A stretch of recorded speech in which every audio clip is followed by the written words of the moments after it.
One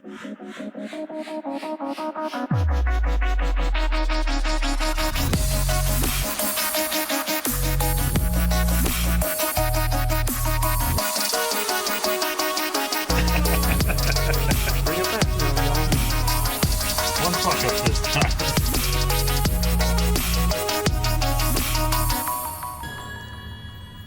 The human whose name is written in this note shall die. This note will not take effect unless the writer has the person's face in their mind when writing his or her name.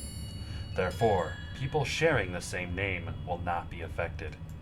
If the cause of death is written within 40 seconds of writing the person's name, it will happen. After writing the cause of death, details of the death should be written in the next 6 minutes and 40 seconds.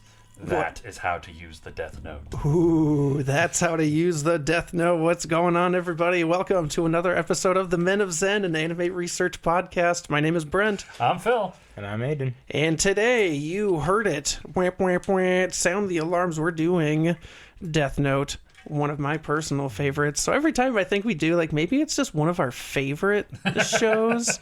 I'm gonna do this. You're gonna see the banner will be gold to be like, ooh, that's one of their personal like picks of all time. You can just, so then that way as they accumulate, maybe someone in the future will be like, I want to listen to just the ones they think are the best. Boop boop boop, and they can just just go through finding with the banner. It's the gold one. It's the heavy hitter. It's the, one of the big ones. The top tier, the golden lucky cat of episodes, and it's Death Note, and it's, oh man, I've seen this show enough times, and I've read the manga. It has been a while since I read the manga. I probably should have done that, but I didn't. I watched the show again, but even this is one of those shows that no matter how many times you watch it, it's so fun again and again and again. Like I watch it like annually. I just get this like hunger, and I'm like, I could go for some Death Note. See, it has been a while since I've watched Death Note, and it's been long enough that I didn't remember every single little detail that happened, and it's about 50 episodes long, so say like 40, 50 episodes. Something like that, yeah. Yeah, it's, after a couple of years of not watching it, going back to it, you're not going to remember everything, because there's so much in this series. There's so many little details, little intricacies about it. And Death Note, you know what? I know a lot of people that don't watch anime, like, they're like, oh, I'm not into anime. But they'll say, oh, but I like Death Note. Yeah, this is one I recommend to people when they say they don't like anime. I'm like, do you like horror or like suspense thriller kind of shows? And they'll be like, yeah, usually most people are into those types of things. They'll be like, check out Death Note. I know you said you don't like anime, but this is the anime that if anything will get you into it, it will be this. Mm-hmm. Because it's like, it's serious enough that you overlook some of the little flaws that are just like glaringly like, okay, like that would not happen. No one would think this way. No one would do that. I definitely agree with you on there, Brent. So, sorry guys, I'm a little tired, but I definitely agree with you on that, Brent. It definitely is a good one to recommend for new people that are getting into anime, because it's not too over the top. It's not like wacky like Fairy Tail. You don't see like the little wow sound effects like just in the background or whatever. Mm-hmm. It's a very realistic anime. Very realistic, yes. And it's a really nice psychological thriller too. Like a lot of people can get into that. Like everyone likes a thriller every once in a while. Mm-hmm. Could this be classified as like a dark slice of life? Could be. So I don't think it would be a slice of life. No, I don't think it would be. No. It would. You're making me question this, but I mean, I'm just saying. Just a day in the life of high school student Light Yagami. As he tries to kill criminals with his death notebook and his Shinigami who loves apples. Right, dude. I want apples so bad. Watch their adventures, their kooky adventures. Watch them eat chips. That chip scene, my God. Watch him trick the police. That was when I was like, so I'm trying to get a soundboard set up real bad, but I want I'll take a potato chip and eat it. I'm not gonna lie, when I first saw that scene, I was like, this is kind of badass. The next time I ate a bag of chips, I did that. I was like, I took it, ate it. I was like, yeah. I was doing homework, and I was like, yeah. It's one of those scenes that's like, take it out of context and people won't understand what the hell's going on, and they'll be like, this is the most dramatic anime ever. Random question. What kind of apples do you think Ryu like the best? Ooh. It's got to be Honeycrisp. Honeycrisp, Yeah, like, 100%. I don't know, like I feel maybe like- just like red, I guess No, what not is Red something... Delicious. Who likes Red Delicious? Well, so I mean, he said he's in the Shinigami realm, right? There is no. He's like, there aren't any apples. He's like, we love these things. These are the best over here. They're juicy. Oh, yeah, And I'm because like, Shinigami yeah. apples So- are like so dried what- up. Right. So I feel What's like he the likes ju- sweet apples. So that's Not necessarily sweet. He just says juicy. Yeah. So what's the juiciest apple? What is it? Honeycrisp. Like I know I've seen like Granny Fuji's pretty good. Smith's, Yeah, Fuji's, Fuji, yeah. or like at some point in high school, I legit remember we got these apples. They were like meant for baking, but it turns out they also just taste fucking delicious. They're like legit like the size of your head. Oh, yeah. And I would like just take one of those and just literally smuggle it out under my jacket every day after school. Oh, wow. Turns out they were kind of expensive, but whatever. I'm not sorry about it. Come catch me, bitch. No regrets. Come and get me. All right, so we're going to get into the characters of Death Note before we proceed with the story, because the story is kind of convoluted. Very. But I guess in a way, the overarching theme is pretty fun and apparent. So I would say there's a main cast and then a subcast, right? And we've got, for our main cast, we have Light Yagami, who is, at the time this starts, just your ordinary, like, valedictorian high school student. Like, he's on the honor roll, he's on the up and up, he's just the goody two-shoes kids that gets good grades, even if he couldn't get a bad grade if he tried. Oh, yeah, he's highly intelligent, liked by all, and he's kind of on his way to becoming... Actually, I think he wanted to become a detective, like his dad, or at least, work in that type of field. He looks like every teenager. There's nothing remarkable about him. Right. He's just He a looks teen like- with brown hair. I think he looks like an anime crossover of Justin Bieber and Justin Timberlake. Yeah. For the rest of our human cast, for our main characters, we have L, or Ryuzaki, and L is our good guy, our knight in shining armor, I if fucking you hate will. L. What? Why? You look like him. He legitimately, I hate him so much. Like, if I can kill any character over and over, I would kill him. I need to see your receipts for this, because So I was on I Team like Light. Like, I 100% agree with his views. I'm not gonna lie. Yes. If I had powers, I would fucking... if I couldn't get caught and I had powers, I'd... Yeah. FBI It's agent how watching it's this is how like, they hey. narrowed it down. Yeah. I'm a good guy, don't worry. So we've got El Ryuzaki, who is this raccoon-eyed motherfucker with long black hair. He's just a very lanky kid, about the same age as Light. And But he's like the world's greatest detective. he's like the world's greatest detective somehow. And he's also the world's second greatest detective. And I think he also said he's the third best detective too, but he goes under different names, so people think he's a different person. if they just keep coming to the same guy, yeah, they just don't know that it's him with just three different names. So we've got this detective Flex. teenager who no one has ever like seen his face or heard his real voice. He only contacts you via like the phone or via his. He has like an attendant named Wakari. Oh no, Watabi. Or Watari. He is it? No, Watari. Wait, It's Watari. Watari. Okay. Yeah, I was like, yeah, Watari, and he's his. Watari. He's like the Alfred. Oh yeah, he's the Alfred to to his Batman, right? This kid's just really like, if Batman was really weak and had cancer, Batman. But he still had his brains. Yeah. he still had his brains, but decided that he's like, I'm too weak to fight. That's what L and Watari is. We have Misa Amane, who's like an up and coming model, like social icon sort of media, like frenzy. I just bumped my microphone there. But she she'll go to your company and be like, hey, I can promote your product. Let me shoot a commercial for you. Let's work out a deal. I'll get some money. You'll do a thing. Blah blah blah. She is the real goth girlfriend that everyone wants. And Misa and Light, at some point we will get to that, are dating. They are together. They come as a pair. She's definitely a ride or die. Yeah. I would say the last major characters that I have, the last major human character I would say is Light Yagami's dad, and that is Soichiro Yagami. He's the deputy director who heads up this task force who is looking for this killer that we will get to. I would say that last but not least, I want to introduce two of the weirder characters that you won't necessarily get the context of right now if you haven't already seen Death Note, but you will. The last two are inhuman characters called Shinigami, or Gods of Death. We have Ryuk, who is basically Wayne Static from Static X.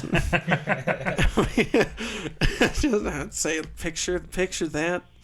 And then Rem, I really don't know how to describe Rem. Like, her body looks like it's made out of bone and sinew, but it's all white. She has like, looks like a mummy a little bit. On her. Yeah, she's almost like part like a mummy. She has like weird like snake hair. The snakes like turn purple on the ends. Like she has dyed snake dreadlock purple hair. So beyond, those two are the Shinigami that are assigned to the Death Notes that are in the book. But there also are two other characters that appear very late in the show, without going into context who they are. Nier and Mello. And those two are they're associates of L's.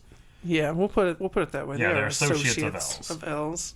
They play a role in the last 10 to 12 episodes of the show. That's kind of it. Yeah, this is one of those shows, honestly, where the first time I read it or watched it, that when the first time, before Nier and Mello show up, I thought that was it. I thought that was going to be over. Right. I was like, oh, and then there's these new kids. I'm like, oh shit! All right, now it's on. And then we've got a small various cast of other characters that are on a task force team that we will get to here pretty shortly. So what is Death Note? A book. It is a notebook. Death Note is the story of high school student Light Yagami, who one day, whilst outside, he finds a strange notebook lying on the ground. It is just this precariously placed, dropped, all black notebook with blank pages, and on the front of it, in simple script, it says Death Note. A book that, not that he knows at first, but it's a book that once belonged to a Shinigami, or a god of death, and that particular god of death was Ryuk. Because apparently it's boring in the Shinigami realm, says Ryuk, so Ryuk decides to do something interesting. Or however. Is that your muscle man impression? Interesting! I saw this video. Man, Kubar and Muscle Man sound exactly the same. Aren't they the same voice actor? I don't think so. I think who does? Oh my god, I don't want to say Chris Sabat because he does someone else in Yu Yu Hakusho, doesn't he? Or does he do Kubar? I'm not sure about that. I'm pretty sure he does. He's someone in there. Because I was making Maggie watch Yu Yu Hakusho. She was like, nice. His voice sounds so familiar. Oh, dang. I'm gonna look that up real quick. So, he does this thing out of boredom. He decides to take his Death Note, not his personal one that he tricked or stole from another Shinigami. He had a second one, and he just decided to take another dude's, and he dropped his into the human world, right? So that's his notebook, and Light just found it. It was Chris Sabat for Kubar. Oh yeah, I knew that. No. By the way, random fact about the notebook, the Death Note. Sorry. Did you know it was actually supposed to look like a Bible originally? Really? Yeah, he's like... Oh, I think I heard about that. Yeah, he originally wanted to make it look like something that would be like a Death Note. But then he's like, no, I won't make it play like a notebook so someone else will pick it up or something. He decided to make the design differently. But yeah, originally he wanted it to be like something that actually would resemble something that would be a Death Note. I think it fits also the fact that, you know, it's school students. Right, yeah. That we're working with. A notebook makes sense, that it's in their everyday life. They'd find that. So, Light Yagami, teenage boy genius, finds this notebook. At first, he just thinks it's like a joke or something from a joke shop. And then he reads the rules that are written on the inner cover. And he, he doesn't take these seriously. Phil, do you have those in front of you? So I'm actually trying to find them, and I don't remember there being more than like 13. So here's the weird thing. But I'm finding a whole lot more. This is where the anime and the manga differ. Oh. The anime summed it down to 13. I do have those. I didn't know if you wanted to read them. Yeah. I mean, I would definitely like to. I just couldn't find the original 13 rules here. Go down to page 3 in my thingy. Ooh, thank you. In my thingy. Oh God, it's the thing. Yeah. Wait, how do you get to your thingy? How do I get to the thingy? It's the drive. The drive, man. Yeah, the Google Drive? Don't you not have the drive? Well, I've never accessed it from my laptop. These things. There we go. He has it, folks. He got it. Oh, wait, I'm dumb. Hold on a second. I might try to edit this out. Oh, there's more to that original post. That's why. Here we go. All right, yes, there are 13 original rules for the notebook. Rule number 1, the human whose name is written in this note shall die. That's a given. Number 2, this note will not take effect unless the writer has the person's face in their mind when writing his or her name. Therefore, people sharing the same name will not be affected. Yeah, that'd be real awkward if every person with the same name just dropped dead. Number 3, after writing the cause of death, details of the death should be written in the next 6 minutes and 40 seconds. Very specific time. Number 4, the human who touches the death note can recognize the image and voice of its original original owner, a god of death, even if the human is not the owner of the note, which is really cool. You'll see these Shinigami floating behind the users, but no one can see them unless you've touched their death note, which is a really cool concept. Number 5, the person in possession of the death note is possessed by a god of death, its original owner, until they die. See, that I don't remember that ever being mentioned in the anime. Well, no, that is true. He did mention, Ryuk said, I'm going to stick with you until either you die or I decide to kill you. Yep, that's right. No, that is true. Yeah, I literally just thought of that when you read that. I'm like, okay, no, they never said the rule, but they implied it. Okay. Number 6, the gods of death, the original owners of the death note, do not do, in principle, anything which will help or prevent the deaths in the note. A god of death has no obligation to completely explain how to use the note or rules which will apply to the human who owns it unless asked. So basically, they're like, I don't have to tell you anything, but if you ask, I might tell you. Number 7, a god of death can extend their own life by putting a name in their own notebook, but humans cannot. Oh. That's essentially how gods of death live forever, is that they will write, their whole thing is killing people. Right. And when they kill someone, they get the remaining years of their life added to theirs. Because gods of death, oddly enough, are scared of dying. Yep. Number 8, the human who will become the owner of the death note can, in exchange for half of his or her remaining life, get the eyeballs of the god of death, which will enable him or her to see a human's name and remaining lifespan when looking through them. That is a big thing. That Light, at one point in the anime, in the series, is offered the eyes of the Shinigami. He declines, though, because obviously half your lifespan, that's quite a bit. Who knows, you could have 20 years left and then all of a sudden go down to 10. Right, but what if he's only got 6 months? Exactly, then it drops down to 3 months. Wow, and that's a whole 3 months, dog. Yeah, I mean, you got 3 months to go ham. But then but here's another thing: the Shinigamis won't tell him how long he has left to live. Yep. That's the thing. They're like, I could tell you, but I'm not going to. He also can't see his own lifespan, in a mirror or anything like that. Would you take that, Phil, if you had Death Note? No. So that's I already know I'm not going to live very long. So like, that just sounds like it's too much work, to be honest. Like what Light did, like I get it. He's trying to cleanse humanity, so he's got he's got this notebook, right? Did we get through all the rules? no, we're still on. We're just talking about the eyeballs. Let me finish up this. Real quick, let's go through the rules. We got 5 left. Number 9. The conditions of death will not be realized unless it is physically possible for that human, or it is reasonably assumed to be carried out by that human. So essentially, you can't say like, they will die in Japan when they are currently in France. Mm-hmm. So if it's physically impossible for them to get from one place to another, in a realistic amount of time, it will not happen. They'll just die from a heart attack. Yep. Number 10. One page taken from the Death Note, or even a fragment of the page, contains the full effects of it. So you could literally rip off a little piece, write someone's name on it, still works. Mm-hmm. Number 11. The individuals who lose the ownership of the Death Note will also lose their memory of the usage of the Death Note.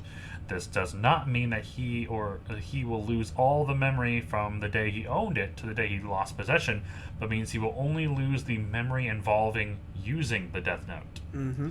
Or just the existence of the Death Note. That's really important. Mm-hmm. For part of the series, yes. Yeah, a couple times, yeah. And then number 12, the number of pages of the Death Note will never run out. I actually wondered about that. I'm like, how many pages does that sucker have? Because it's not infinite. Oh, sorry, it is infinite, but it doesn't look infinite. Like, no. I guess maybe... It's regeneration. Yeah. Yeah, maybe it's like a bag of holding where it's deeper than it looks. Like it's bigger on the inside. Like you open it and it's its own like little pocket dimension, and you just can... There's forever pages, and they go... somewhere. Now, okay, I could see that. Well, that's just something I thought about. And finally, number 13. Names cannot be erased from the Death Note. Oof. Sorry, you accidentally wrote your grandma's name because it was close to your best friend's name that, cheated with your girl.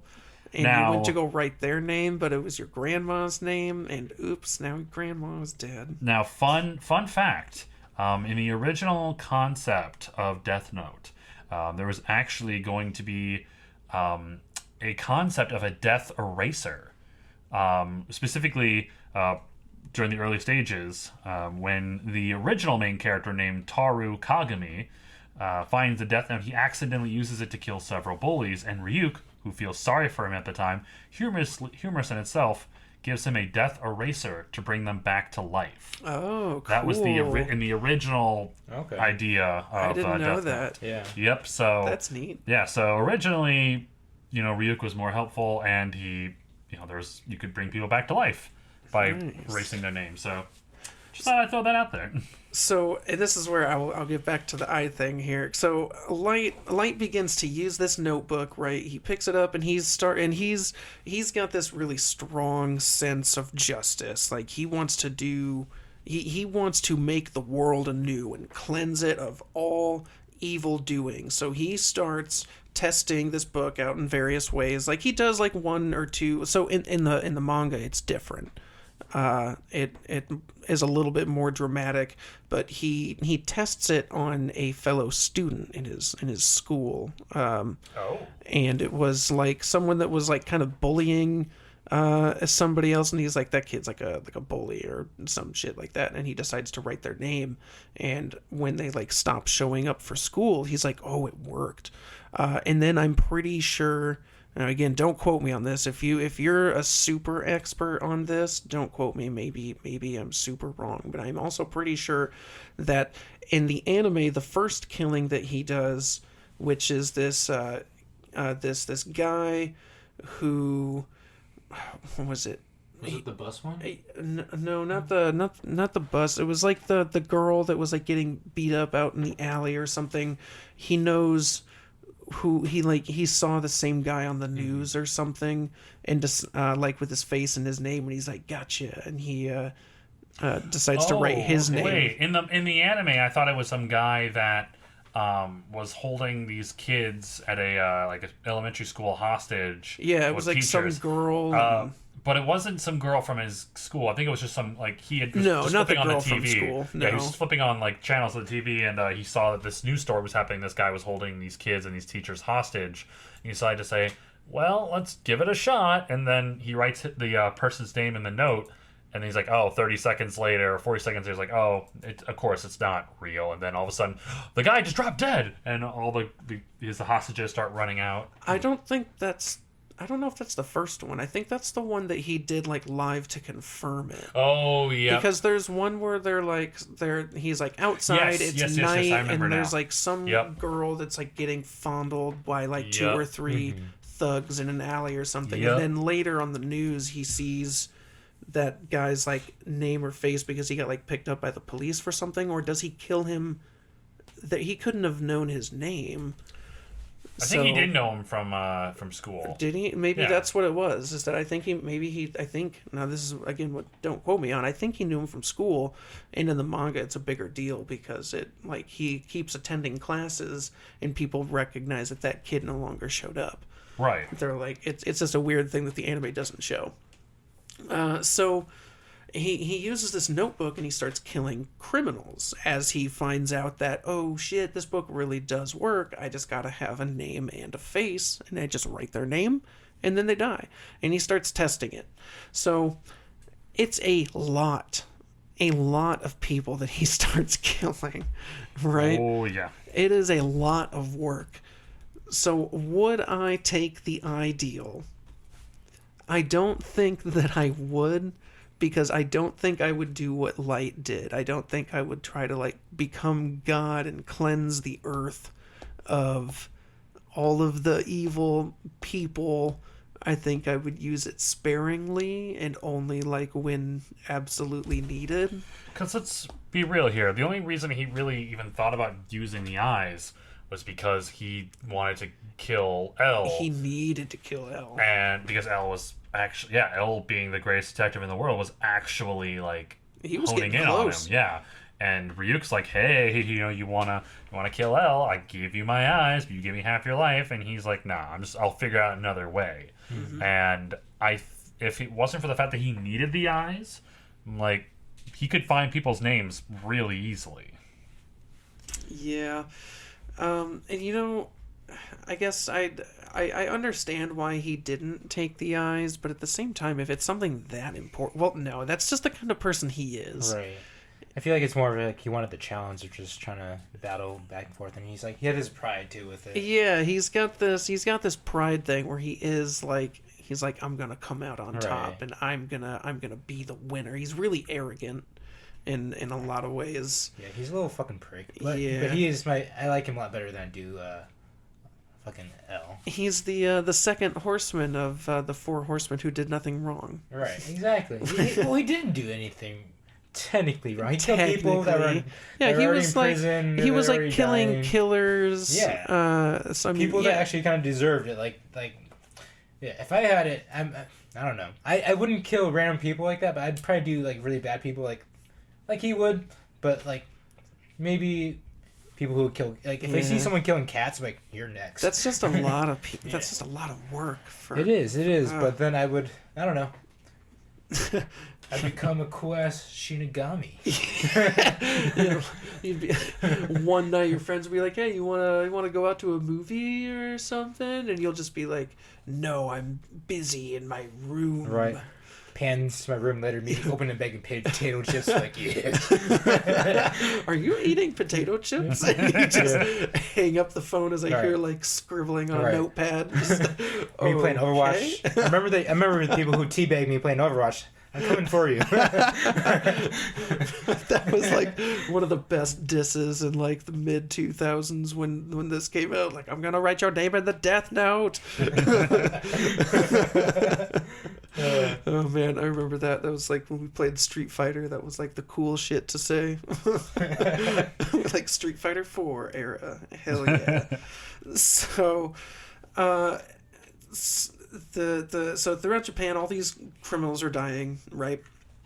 And they know that the police know that something is up, but they have, how do you catch a guy who doesn't even need to be anywhere near you and kill you with a thing that doesn't touch you, but it's your heart and causes you to have a heart attack. How do you do that? Like, so this is where the police start coming up against a wall, and they're like, we have no other options. We're going to bring in L, who is, known as the world's greatest detective. And to them, at their task headquarters, now their task headquarters was very impressive. That had a bunch of very large monitors. Mm-hmm. Well, I thought we didn't get to that until like later on when they, because they were moving from hotel room to hotel room for a while, and only when they were like, well, we need our new headquarters. And then when you had like the very small task force. Yeah, but that task force is irrelevant. that early task force legit is irrelevant. Fair. They're irrelevant. Fair. So the long and short of it is, Light, whose name has now, like for all intents and purposes, has become Kira, or it's Killer, right? So he's the Kira. And all the people in the news and stuff, they call him Kira, and everybody is like, so the police are like, how do we catch Kira? Some of the population is like, Kira's doing us a huge favor, taking out all these dudes, and then other people are like, it's still wrong. He himself, shouldn't be able to play God. Like, who is he to judge, sort of thing. So there's a lot of implications that come with that position. So when he starts, all this killing, the police, like, they do this investigation. You're right. They do a very small task force investigation. They try to find out who it is. But I don't remember exactly what information they come across, if any, but it wasn't much. And they start to work with L as this prominent detective who's supposed to be the best in the world. He's like worked on some of the hardest cases ever. And L has a plan to flush out Kira. Do you remember what that was? Oh, yes. He essentially challenges Kira on TV to kill him. And he broadcasts a message with, quote-unquote, himself, with his full name on display. And he says, hey, I'm going to catch you, Kira.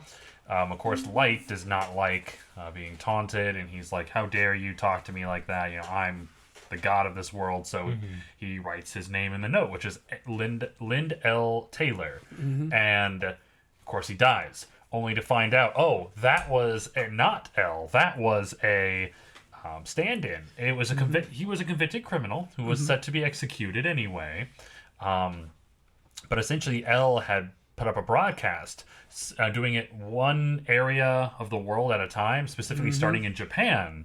And of course, he got lucky and he picked I think it was like the Kanto region where he was located as the first one. So he's Pokemon. This is a very different Kanto region. Yeah, this is why Ash is immortal. He's a Shinigami. L is Ash. Was it like Shinigami-mon? You gotta choose you. All you need to do is collect all of their notebooks.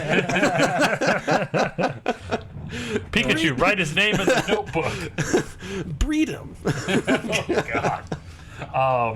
But he essentially, he realizes, Kira killed the stand-in in the Kanto region, and it was only broadcast in the Kanto region. So he immediately was like, you're in the Kanto region. I can narrow that down very well. Yep. And throughout the series, like the next episode, he's like, I'm thinking Kira's a teenager, probably a student, because he's only active during these times of the day, more active on the weekends. So yeah, he is good. He deduces almost immediately that Kira's a student, which he is. And it just goes into more detail from there, and he uses really good deductive reasoning, and they explain every part of their thought process. However, there's one small detail that we have left out, is that Soichiro, the deputy chief director dude, Light's dad, that's on that task force. Yep. Light's got a bunch of inside deets. He can go onto like his family computer at home, and he's also like up there with the police, caught up to date on all of the happenings. So he can try to be one step ahead. So it's L, this insanely smart dude who, again, like, narrowed down the world to one small region. We're like, ooh, shit, that was a good play. Like, that was smart. So now he already knows he's, like, at risk of, like, being found. So Light has to take, precautions of his own. And he immediately starts making moves, like, on a chessboard where he's like, all right, well, I think they're going to do this next, and I think they're going to do this next. And that's what makes it this dramatic suspense kind of thriller show, is that it's all these twists and turns of, like, I already planned ahead for you to do something like this. I already thought that you might think that, or you thought that I thought that, so I thought that you thought that you thought that I thought this, but that made you think that it was it's a continuation of, you've activated my trap card over and over and over again through both sides. It's insane. And a lot of things happen in this show, like I don't want to talk about, like, too much detail, because I feel like there's a lot of really cool moments we don't want to, like, spoil. Yeah, no, I don't want to get too specific on moments, but yeah, like, you're right. there is all of a sudden there arises a second Kira, and they go into a little bit about that. I'm totally fine talking about that. Oh, you okay? Yeah, no, we'll get into that. I don't. So, they. So what is it? How does that whole thing start? It's. With the second Kira. The second Kira, I believe. Oh, it's that. They start killing people, and then they. No, how does she get it? How does she get the notebook? It's so Rem. It's not that she falls in love with Misa. So Rem was a friend of a Shinigami who did fall in love with Misa, and spoiler, Misa is the second Kira. It turns out a Shinigami falling in love is the only way to kill a Shinigami. Yep. If you can make a Shinigami love you, and they will perish. Well, there's a little more into that. Yeah, they have to love them, but then they have to go out of their way to prolong a person's life beyond their normal means. Yep. So by him, in that moment, Misa was being attacked by a stalker, and the Shinigami wrote the attacker's name in his book, thus prolonging Misa's life, because she was supposed to die that day. And because of that, he sacrificed all of his remaining life, and he died. Rem picked up his book and essentially took it upon herself to watch over Misa, because if she meant that much to that Shinigami, they were like, those two Shinigami were like buds. So Rem is like, I guess I'm gonna, take the role of the protector and make sure that you're safe. So now later, Light has been killing all these criminals that are in jail. Who ends up in jail but the attacker of Miss Misa Amane. She is now truly grateful to Kira. She loves him. She's like, thank you so much for doing that. Honestly, like, that's the best thing anyone has ever done for me, is kill the guy that almost, like, took my life. And oh no, it was because her parents were murdered. Her parents were murdered. Yeah, not that one. Yeah, you're right. Yeah, it was. Then, her parents were murdered. And she's like, thank you so much. I couldn't be happier. You did this thing for me. So she, now using her own notebook that Rem has given to her, finds a way to reach out to Light, or the real Kira, via, like, the news broadcast. Yes, she makes them play some videos that she's recorded. Specifically, she says she is the original Kira. Like, she acts like she's Kira until Light decides to send another message out to her saying, no, you're an imposter, I'm the real Kira. And then when he basically tells her what to do, she's like, yep, you're right, I'm the second Kira, I'll do whatever you ask me to do. And at that point, the world's like, holy shit, there's two of them. Yep. So they realize that there's two, and they're like, one's a fake, but one has a power that the others don't seem to have, is that Misa takes the ideal. Yep. So she can see a person's name and their lifespan floating above their head when she looks at somebody. And that's how she eventually finds out Light is Kira, because she, of course, can see Ryuk flying above him, and also his name. Anybody who possesses a Death Note, their lifespan doesn't show above their head, even with the Shinigami Ideal. Yep. So it was just easy for her to tell, you're him. I wonder why that is. If it's because your fate is no longer like bound by the rules, that your life is undeterminable. Right. Another rule that's not necessarily written in the notebook is that those who use the Death Note are destined to go to neither hell or heaven.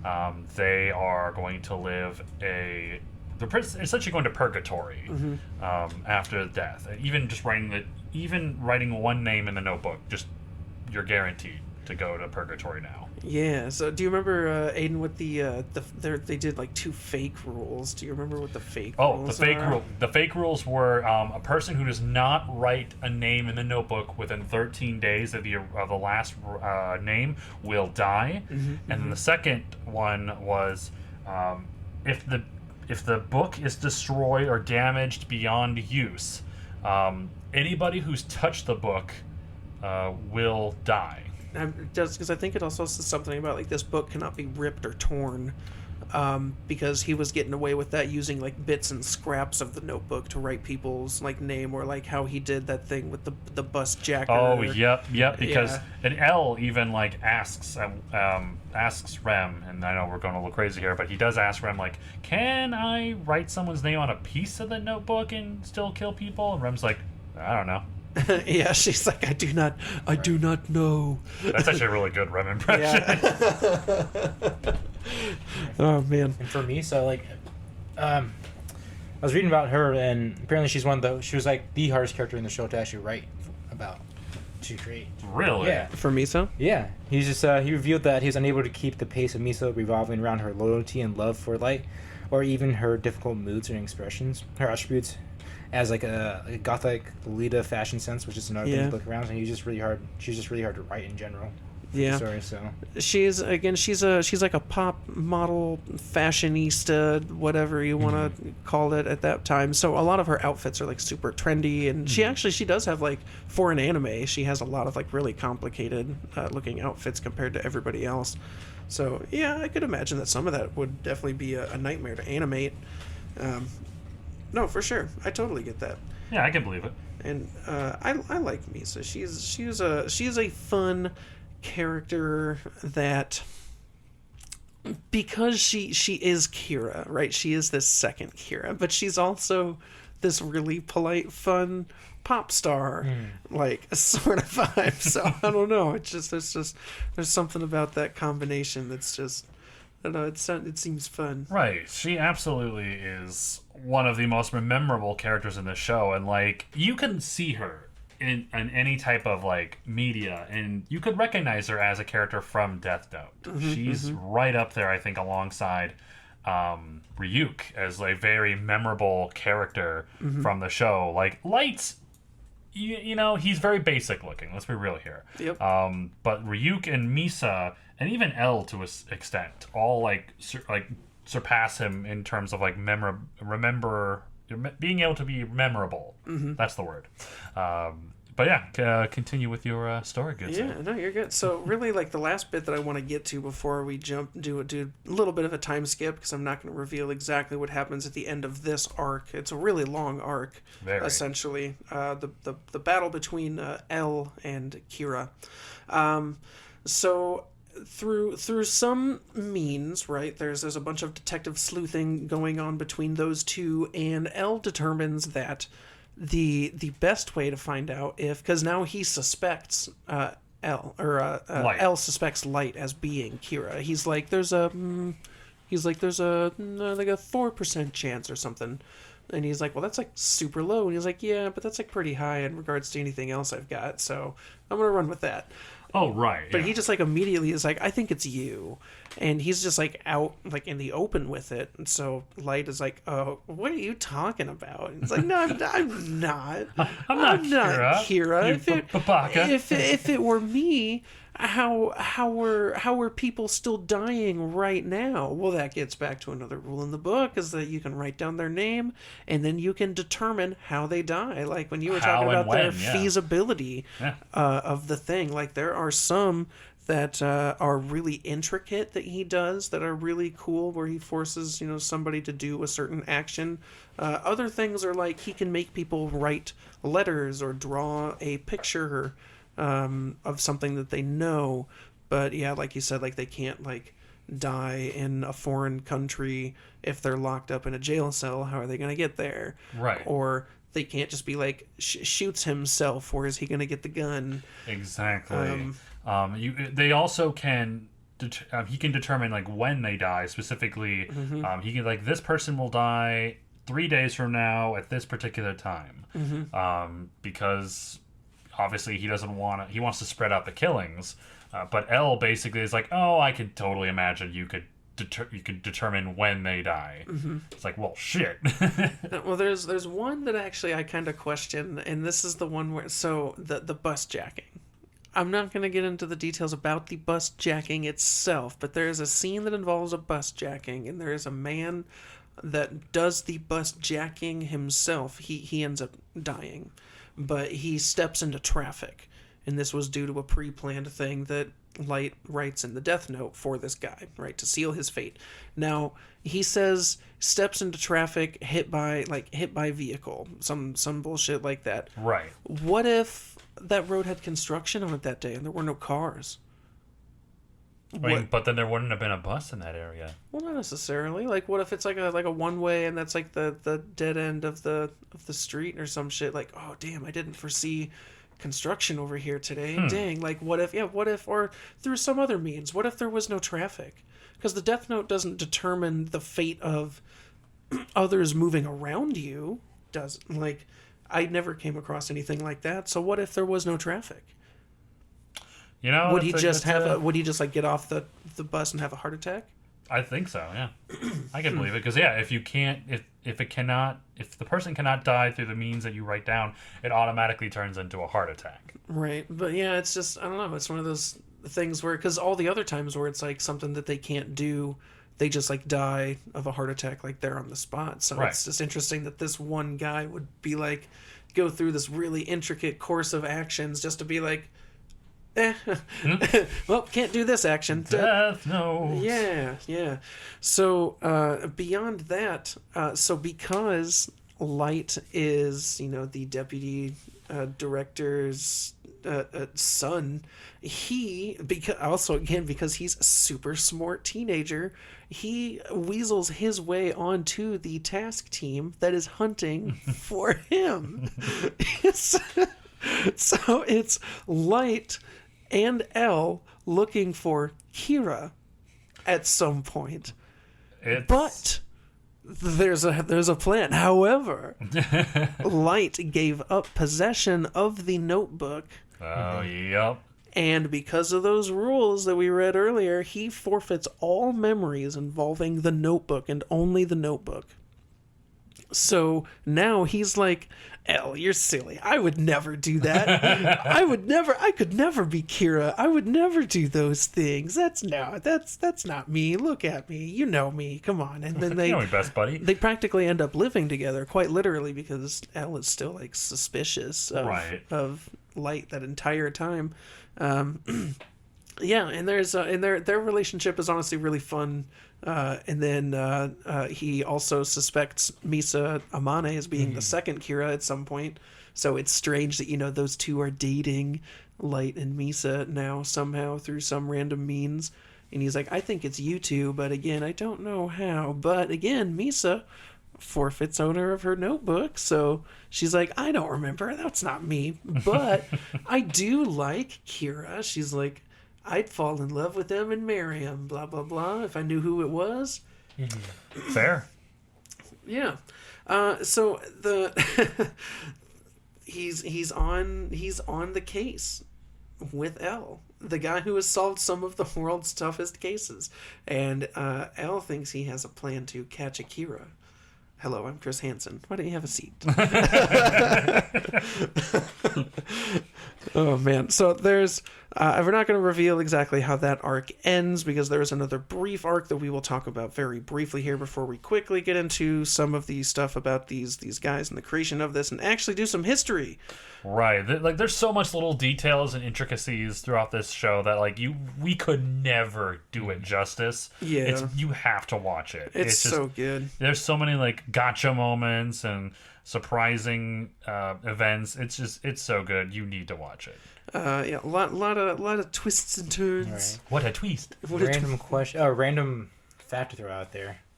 Did you guys know that Naomi Misara was like the same intelligence tier as Light and L? Yeah, that's the way that he originally wrote her was like to be as intelligent. Oh, was as, she Ray Pember's? She was the wife. Yeah. Yep. I actually have a fun fact about that too. That's the reason why they did the thing with her, because he's like, she's too smart. I can't have her in there because then them working together. She does start to deduce that real fast. Right. Yeah. No, he would have been caught so quickly. That makes a lot of sense. I didn't realize that, but yeah, I knew that. Like, and even like I guess even he knew it. Even Light knew it. Like, there's this woman that he runs into that he's like, shit, I need to kill her and I need to kill her dead because of like some scenario that he's in. That he's like, fuck, if she makes it to the front door of this building with the theory that she has about like what's happening and how it happens, I'm a dead man. So he has to he tries to do some quick thinking to figure out her name, and he knows her face, so if all he can get is her name. But oh man, it's an interesting battle. Other fun fact about L's surname, which we do find out later, is pronounced Lalit, which is also pronounced can be pronounced as low light. Okay. Yeah, they're very, very contrasting. They actually, and that's actually one other fun fact is the author specifically made sure he made L and Light polar opposites in every way except for their incredible intellect. Specifically, if you watch episode 2, this is the example they use. In episode 2, look at their computers. Light uses a PC, L uses a Mac. Oh my god. He would be a Mac user. He would be. He would be. He's got these like dark bags under his eyes. He sits all goofy, like hunched over like a gargoyle. He's just a goofy dude. He has like a lot of tea and coffee and shit. After the whole Light versus L debacle, there is 2 last final bosses that we're not going to discuss a whole lot. Enter onto the scene Near and Mellow, which are now the world's smartest 10 and 15-year-old. I don't know how they are very young, much younger than L was himself, and they are supposed to be smarter than L was, and they hop onto the case, and now it's Near and Mellow are the ones that finish out this series too. It's very dramatic ending, which is crazy. I feel like it's pretty foreseeable. But it's the impact that this show had at the end of it, it's really cool. It was really good. I love every aspect about this. Now, fun fact: apparently, in the early stages of Death Note, both Near and Mellow were originally intended to be L's twin sons.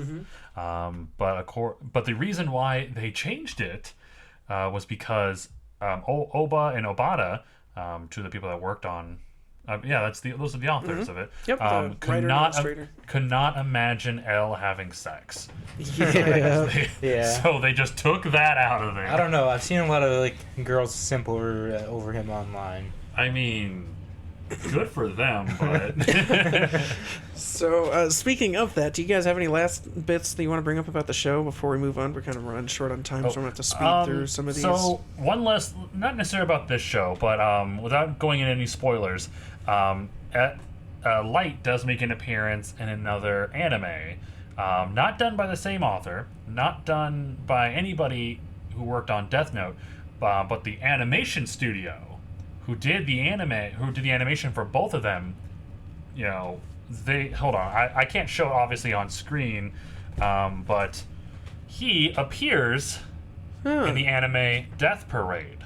Oh. I was looking at that too. Where they specifically, when they one of the characters in Death Parade asks, "Who is that guy?" and one of the main curators is like, "Well, he is somebody who we are judging very.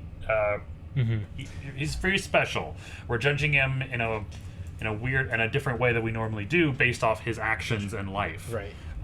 So the fact that this character looks incredibly similar, if not almost identical to Light Yagami. Yeah. People have assumed that, this must mean they take place in the same universe, which they do both share a lot of the same themes of life and death and morality. It's going off that, Phil. Yeah. There's a theory that goes off that. Do you hear about the theory at the end where he's actually a Shinigami?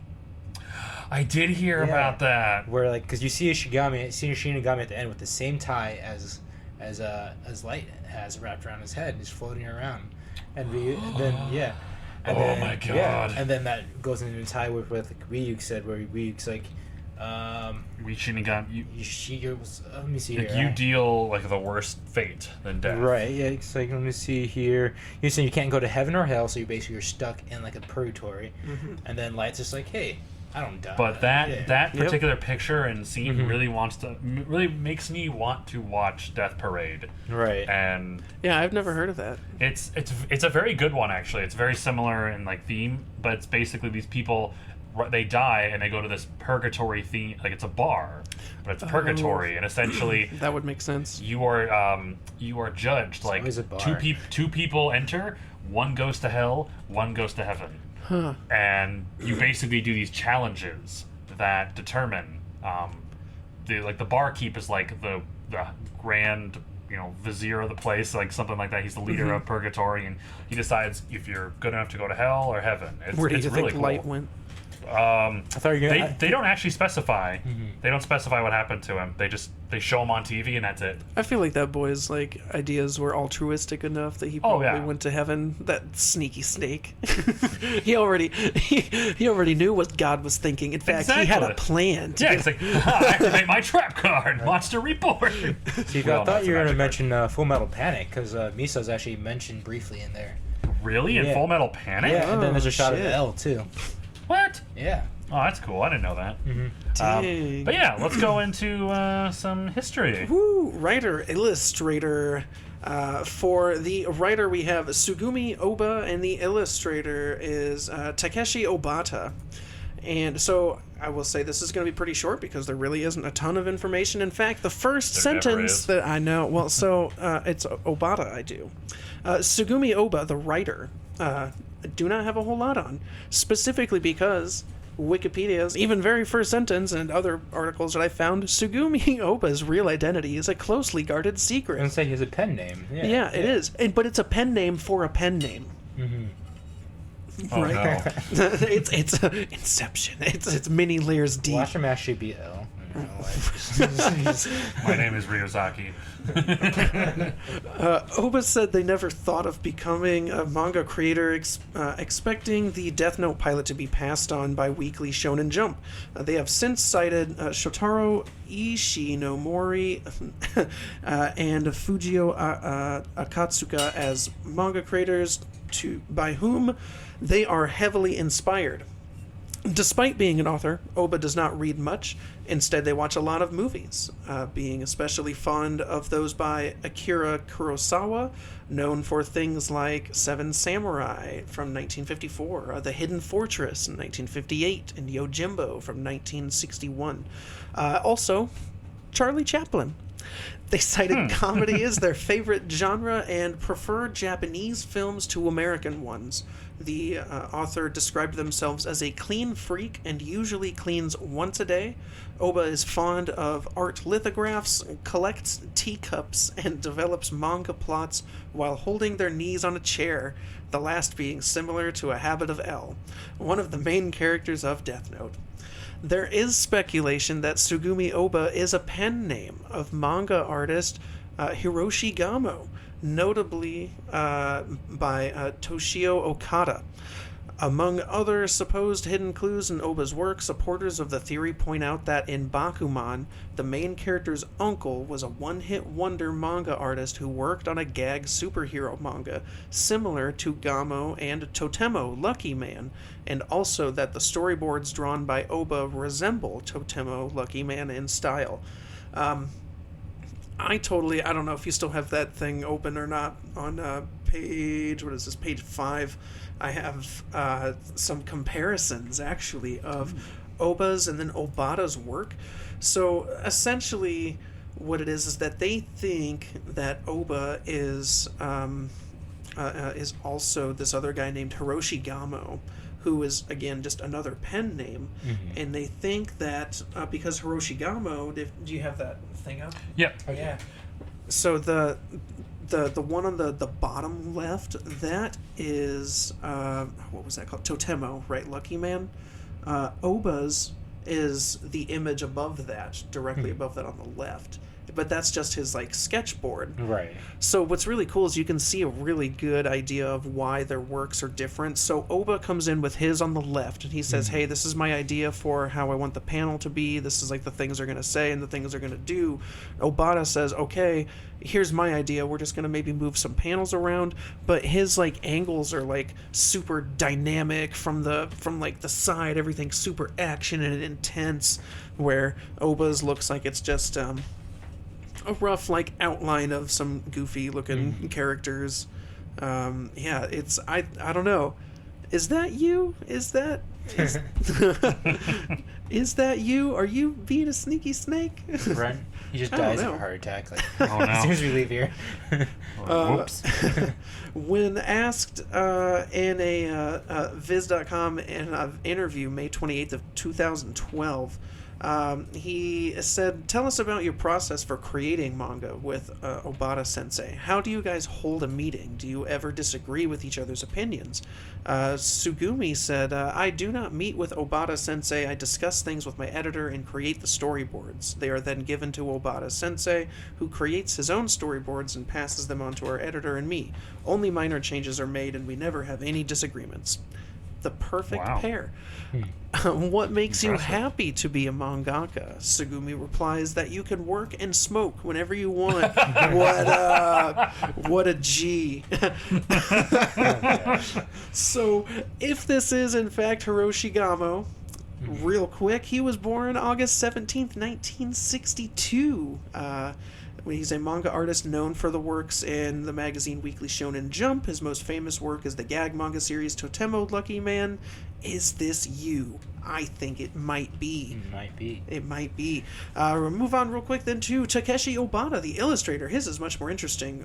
Born February 11th, 1969 in Niigata, Japan, which is right on that you know how hooks kind of curves to the left. It's literally dead center on that northern little shoreline there is where they're at. He first gained international attention for Hikaru no Go. You've probably heard of that. Yeah, I know Hikaru no Go. Right. He did that with Yumi Hota, but it's also better known for Death Note and Bakuman. So he did both of those. Bakuman's really interesting, actually. I started watching that a while ago. Obata has mentored several well-known manga artists, including Nobuhiro Watsuki of Rurouni Kenshin, Black Cat creator Kentaro Yabuki, and Eyeshield 21 artist Yusuke Murata. Thinking back on all of those, I can see... Wait, Phil, you watched Eyeshield? Oh, yeah. I read a little bit of it. Okay, I was going to say, I feel like that wouldn't be something you'd watch. Well, no, it was in the Shonen Jump, Shonen Jump, I almost said Jam Packs. That's a different thing. Shonen Jump magazines that I would buy in high school. Okay. As a child, he wanted to be a manga artist because he loved drawing. One of his favorites to reread was Cyborg 009. He originally became noticed in 1985 when he took the prize in the Tezuka Awards for his one-shot 500 Konen no Shinwa. I have no idea what that is. Joining Weekly Shonen Jump staff, he mentored under Makoto Niwano before starting his first major series, writing and drawing Cyborg G-Chan G in 1989. After this series, Obata began collaborating with other writers. Ooh, that's a name and a half. Karakuzizochi Ayatsuri Sakan. Oh my god. Yeah, whoa. With author Shara Kumaro became his first work to be adapted into an anime. He then created Hikaru no Go with Yumi Hota, which received the Shogakukan Manga Award in 1999 and the Tezuka Osama Cultural Prize in 2003. With 25 million collected volumes in circulation, it was adapted into an anime and became his first work to be released in North America. And 2003 is when he teams up with Sugumi Oba to create Death Note. It became his biggest hit to date with 30 million copies in circulation, an anime adaptation, 5 live-action films, 2 live-action TV drama, and a musical. Did you know that when he teamed up with them, they actually didn't meet in person for a while? Yeah, I don't think they ever have. Yeah. Yeah. Did you also know that the American Netflix version of Death Note is awful? It is hot garbage. Don't watch that. The only good redeeming thing about that show is Willem Dafoe as Ryuk, which is something that we all wanted, but at what cost? At what cost? Netflix, you better not screw up Avatar. Oh, did you actually hear that the Duffer Brothers, who did Stranger Things, are doing a Netflix adaptation of Death Note? Yes, I did, and I am okay with that. Another I hope adaptation. That's good. Okay. Another adaptation. We'll see I feel like this time they're just gonna, because I mean they're smart enough to know, like those two, they know what people want, and what people want is just, I want to see the shit that's in the book. Like, the show does a really good job of being really close to what happens in the manga. They just kind of shuffle some things around, because they said it at one point in one of these interviews. I know I read that. They said that it's like you can't turn back the pages of an anime to like reread something or be like, oh, was there a clue that I missed or something that he did that I didn't see, because it is that like twists and turns, I thought you thought sort of thing. Right.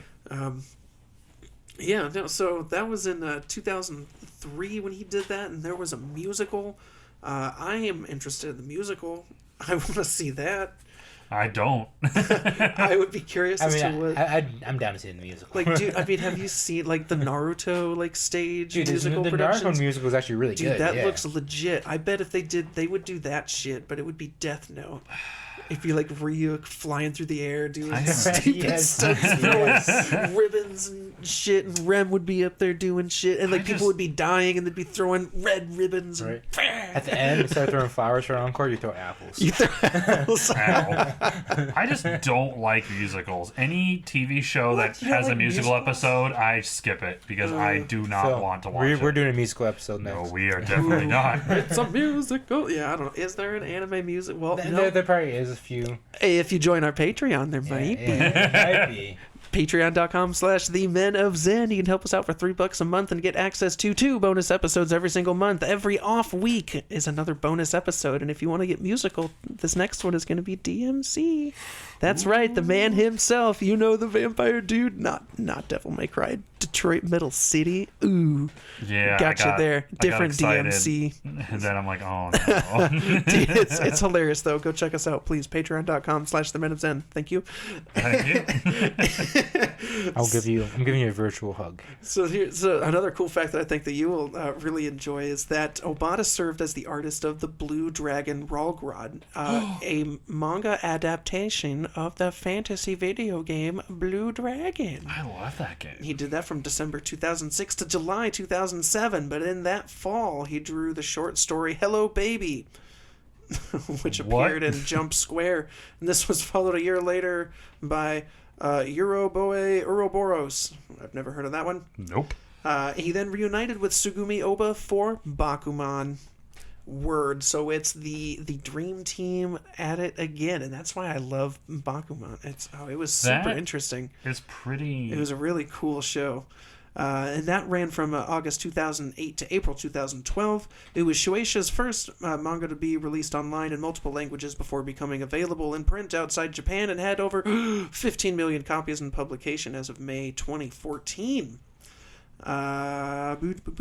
Based on character designs by original cover. Now he reunited with blah, blah, blah. No, we don't need to do any of that. Blah blah blah. So we really need to hurry this up. I'm like trying to cut out. I'm like, okay, I can skip this out. I can skip this. Did you already mention? I see you have Platinum End in your notes here. Platinum End is amazing. The what I'm now? Platinum End. Platinum End. From what? From what? On your notes. What you talking about? What did I find? It's right after blah, blah, blah, blah. I don't know what page. Page 6 of 8. Page 6 of 8. Last paragraph. Last paragraph. Platinum End. Oh yeah, okay. So from 2015 to 2021, Obata created another series with Oba called Platinum End. Oh yeah, that's right. Yeah, so they have a third Dream Team combo, Platinum End. Platinum's so good. I forgot about that. That ended January 4th, 2021. So hey, and like one of the peak years of hell is when that show ended. Cool. In addition to his manga work, Obata has also done character design work for video game Castlevania Judgment, as well as illustrating several light novels. He's provided character designs for Madhouse's anime adaptations of Osamu Dazai's No Longer Human. He drew manga manuscripts seen in the 2015 live action film adaptation of Bakuman, which I did not know that existed either. They were later published in the Aiga Bakuman. I don't know what that is. He also created a new CGI character for the 2016 Death Note Light Up the New World live action film. Also in fun news, like immediately as soon as we started doing this Death Note thing, I started seeing a bunch of news articles saying like, hey, new Death Note coming out. So there's supposed to be some new Death Note. Actually, so there's a couple things I do want to bring up. For one, there is a novel that came out after this called Death Note, Another Note. That's like a prequel to Death Note that follows L on like one of his other early cases. Oh, I think I did hear about that. Yeah, I remember that being really interesting. I read that many years ago. I own it somewhere. It is somewhere. I know I've seen it. I remember what it looks like. But beyond that, I mean, like, how many live adaptions or just different versions of this show have been created? Like, there at least 6. Like, there's so many different. Well, there was two movies that were both just Japanese. I don't think they ever made it to English dub. Maybe it was dub. I don't remember. There was like Death Note 1 and Death Note 2. Yeah. Then there's the actual anime. So, fun fact, there's actually been... There's Netflix's Dumpster Fire. So, fun fact, there's the TV drama, film series, 4 musicals. One in 2015, cool. 2017. I want to find one of Actually, those. I think there's a Japan and Korea. Each have their own version. So, 2 in Japan, 2 in Korea. And then you have the Netflix version, which his name is not Light Yagami, it's Light Turner. Takes place in America. Is it Timmy? This was Timmy's wish. Timmy was an average kid until he got a Death Note. Mom and Dad and Vicky always pissing him off. He legally changed his name and then he moved away. But now he sits in his room every night, killing criminals every day. They are his Shinigami. It's just ramen claws and wings floating apple things. Oh god. But yeah, like straight up, like the only good thing about the Netflix show is William Dafoe being Ryuk, and that's just because of the fan asked for casting. Like that was fun. But like this show is definitely one of the most popular anime of all time. Like we said at the beginning, that even people who don't watch anime know about Death Note, or at least have watched Death Note at one point. This is like it's almost like a rule of anime people. I feel like now that I've mentioned that I almost always recommend this one, and that you always. I feel like this is like Death Note is definitely one I recommend to people. Yeah, this definitely is a safe choice. This is the good newbies. safe segue into like it gets a little weird with like the gods of death stuff, and they do look kind of crazy, but everything else is all detectives, I swear. Right. It's just, I mean, just get past that, but it has a point, so it's cool, right? You like anime now? Do you want to watch something else with me? Yeah, it's just It starts out with Death Note, and then Aiden will make you watch Monster Musume. Yep, and that's just right there. From turns the dial up from 1 to 10. That was Phil. It was all Phil's doing. He's the one who started me on that. I bullshit. I tried to stop you, get you out of that. No. He introduced me, and it's too late. Oh man, I remember that. I watched you to anime. I introduced you to anime in general. What you do with that is your own You choice. showed me Fairy Tail, High School DxD. Yeah, those are classics. Yeah. Okay. You sent me down I'll the give path. him that. Yeah. I'll give him that. All right. Well, I feel like that's gonna. I mean, I have a bunch of other shit, but we're running out of time, so I don't think we're gonna cover it. But maybe someday. Maybe someday you'll hear these words. I'm sorry, we just talked so much Follow us about on our like Facebook. We might post the extra stuff we didn't. Yeah, the Facebook. What he said. Yeah. Facebook.com/themenofzen. Hey, did I mention our Patreon.com/themenofzen? You can go to our Patreon. But no, seriously, thank you all so much for listening. I appreciate every single one of you. Every single day, I just watch our audience grow and grow and grow, and we have. I know it's been maybe 2 or 3 episodes since I said we finally hit. Like 100, which was like a big deal. We've almost already doubled that, and right. So good job, y'all. Thanks. You know what? We super do what we can. appreciate it, yo. Yeah, no, seriously, thank you so much. Like, share, subscribe, ring a ding ding the bells, do the little follow shits, whatever. Leave a comment, leave a post. Tell us you love us or hate us. I don't know. It don't matter. Tell us you hate us. It Honestly, drives us. even if you leave a bad review, that's still just free publicity. You still like at least we were taking up enough of your mind space that you had to go and talk to someone about it. So go ahead, leave us a bad one. Tell us how we can improve, and then we'll ignore it. Yeah, but no, seriously, make it good, like 5 stars, 10 out of 10, whatever. Yeah, I don't have anything else. Do you guys have anything else? No, I think I'm pretty good. What are you thinking, Aiden? Strawberry frosty at Wendy's. Nope. Hell yeah, strawberry frosty at Wendy's. You heard it here, folks. All right, hey, thank you so much for listening to another episode of The Men of Zen. Once again, my name is Brent. I'm Phil. And I'm Aiden. And this has been The Men of Zen. Stay Zen. Stay Zen.